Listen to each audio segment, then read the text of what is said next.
I just had, for me, it was just a lot of fear about an operation because I never had any surgical experience. And so, first when I heard her cry, that like wiped everything away, and I had the most cathartic cry I think I've ever had. But it was also knowing I was going to get to hold her.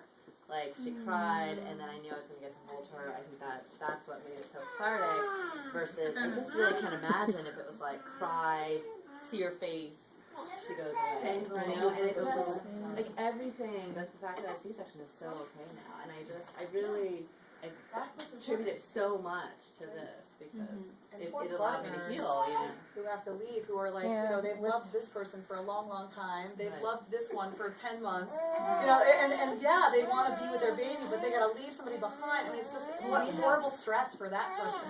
I think that's not talked about enough. Yeah. How terrible that must be. How lucky. I should probably share these pictures with you, because we have these great pictures of the three of us in the ER. Yeah. You know, doing skin to skin. Yeah, that's great. That's great. I would love to see that. Well, and you say the dangle over the. My doctor didn't even hold her high enough. I saw like I saw this part of her. I saw her from like across the room get taken away, and I heard her cry. Yeah. That's all. That's. I couldn't even see her when she was across the room. And I was numb from the neck down. I don't think had we're even mentioned that several realizing times. the gravity of what we're trying to do until we talk to all of you about this. Because like, I didn't have a cesarean, so I don't have a personal experience to be able to say, I birthed my own babies, so I got to hold them immediately. I got to grab them out of me. I mean, I can't imagine not being able to do that. That's what we're taking away from people. And that's so incredible to be able to say that you experienced that. And we could at least come close in this process.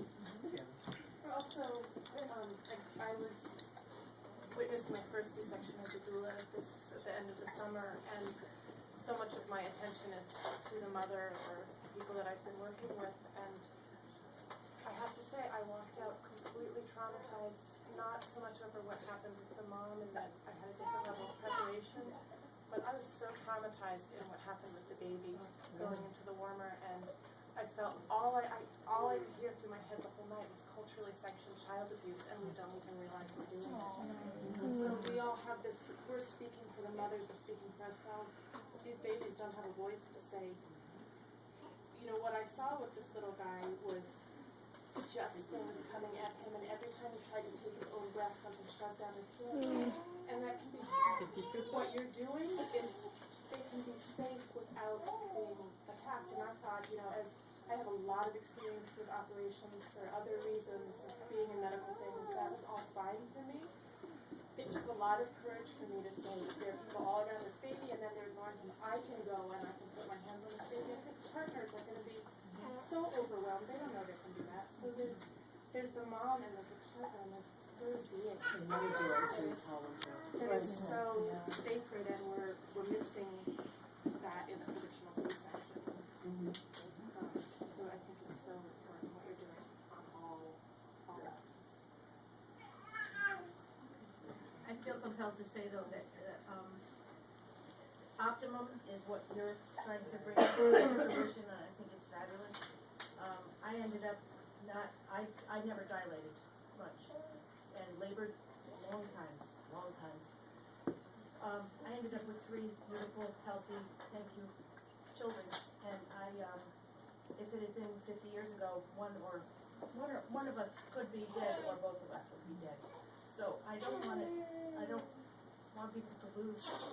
You know, you can be upset about it and wish that it had gone differently, but man, look at what you take from it. Don't miss that. Right. Cesarean is to be life-saving, is what you're saying. So, well, exactly. There's a way, yeah. It's there for a reason, and there's better ways to do it, surely, but ultimately, you know, and that's why we're all here, because there's better ways to do this. Well, there's better ways to do it, but part of my experience the first time around was not exactly guilt, but failure. I was in labor for 36 hours. And I couldn't make it happen. Getting past that, I looked at what I had and was like, okay, good. Look at this. To be able to focus on the good parts of it, because you end up with a baby, and I didn't see her for a couple of hours. I was wiped out from 36 hours of labor. Her dad would have held her, but she's okay.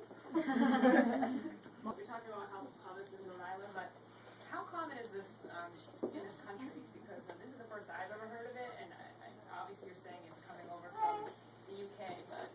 Well, you know, there's areas in this country that I know of, even in New England. Take New England, for example. My sister-in-law is pregnant with twins, had a cesarean the first time around for a 10-pound baby. She had failed labor, but she was 8 centimeters for 18 hours. They tried everything. She was one of those people who her pelvis wouldn't fit the size of a baby. And she has decided to have a repeat cesarean with her twins. She is going to have a gentle cesarean. When she was at New Jersey, a hospital in New Jersey, in probably one of the richer towns in New Jersey, where the hospital is located, they said, no, we cannot do any skin-to-skin. We cannot delay the cord clamping. There are reasons why we do it the way we do it, yada, yada. She has now moved to Connecticut. She's going to Hartford Hospital, and she's high risk. She has thyroid disease and preeclampsia and some other issues, and the maternal fetal medicine doctor, when she started to say these things, said, well, of course that's what we're going to do. What do you mean? Why would we do it any other way? So they're routinely doing gentle cesarean at that hospital, for instance. It's a little bit more in terms of the number of births than Memorial, but it's similar in size. So those are 2 examples of the same woman going to 2 very astute hospitals and getting the completely opposite answers to what they are. So I know of that particular hospital, and I know it's very hard to get in the state of New Jersey. The state. And I think in terms of, I haven't really, and it's something that when we do this talk again, I'll say when and not if, it's something I should add to that, like to do some research about what's going on nationwide, because it's not something I did to prepare for this. But so I can't really answer it in that way. I can only give you that one person's experience. She called 11 different hospitals, which were in the New Jersey area within driving distance of New York City. So I would say New York City and maybe an hour and a half away, and couldn't find a place that would do what we are defining as gentle cesarean. So that's one example. Yeah. Thanks so much, everybody. The next ICAN meeting is going to be January, the second week in January, second Sunday in January at 1 p.m. Topic to be decided. We're hoping for a really good turnout for the next one too. There's some brochures for ICAN on the table. There's some cards for docs there too, some information. Please eat food because we have a lot of leftover stuff. There's some good Coffee, tea, hot chocolate, and I also wanted to thank you guys for coming. Just a little something from you guys. That is very nice, Christy.